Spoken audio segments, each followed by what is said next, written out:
Flanders just indicated, stood against NAFTA. Russ Feingold stood against the Patriot Act, the one vote against the infamous Patriot Act. He stood against the war in Iraq. He stood against the war in Afghanistan. He stood against the Wall Street bailout. Take the Wall Street banksters.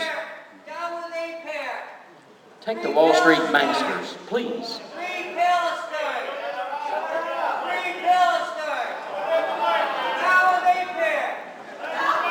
Shall we free Palestine tonight? I'm on board. All right. We got that done. The Wall Street banksters, they came in, they crashed our economy.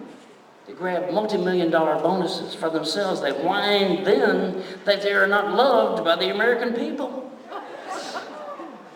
As Lily Tomlin has said, no matter how cynical you get, it is almost impossible to keep up.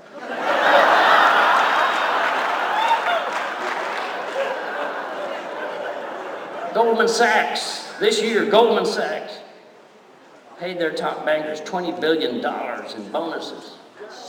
And they said, well, yeah, but wait a minute, that we have created a $1 billion charity for the people who have not profited from the crash of our economy.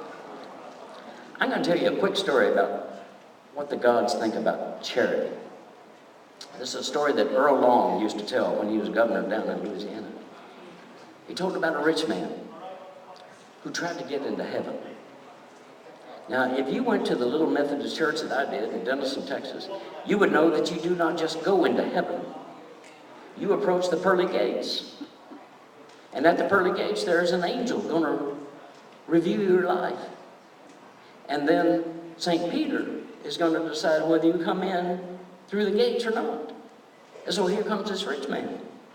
And the angel looks at his life and he says, oh my God, you never did no good for nobody, no way. What are you doing here? And the rich man said, well, not entirely true. He said, in 1924, there was a widow woman on the street. I gave her a nickel. And the angel said, well, so what? And the rich man said, well, in 1934, there was a blind beggar man on the street, and I put a nickel in his cup. And the angel said, well, this doesn't make up for a life of greed.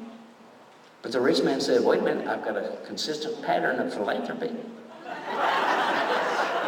In 1944, I was coming out of my bank, and there was a Salvation Army kettle at Christmas time, and I put a nickel in that kettle. And the angel looked back at St. Peter and said, what in the world are we going to do with this man? And St. Peter said, give him back his 15 cents and tell him to go to hell.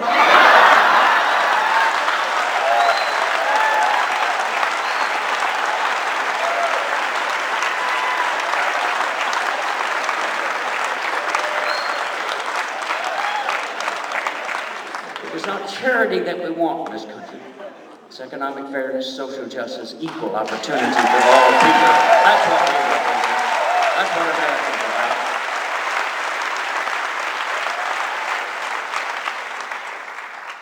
Yep. Obama, Timmy Gothner, Larry Summers, Rahm Emanuel proposed a Wall Street reform bill. It's weaker than Canadian hot sauce.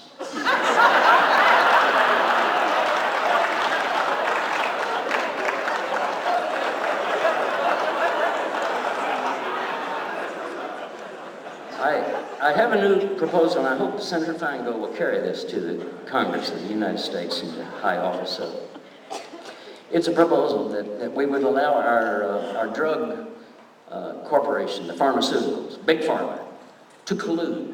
Let them conspire all that they want and come up with this drug, and that would be a Viagra that would strengthen the backbones of our Democrats. Definitely.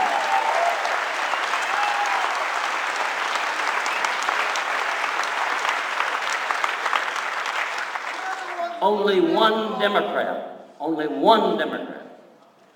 in the Senate of the United States had the backbone to vote against this coddling of the Wall Street banksters, and that was your senator and my senator, Russ Feingold from Wisconsin.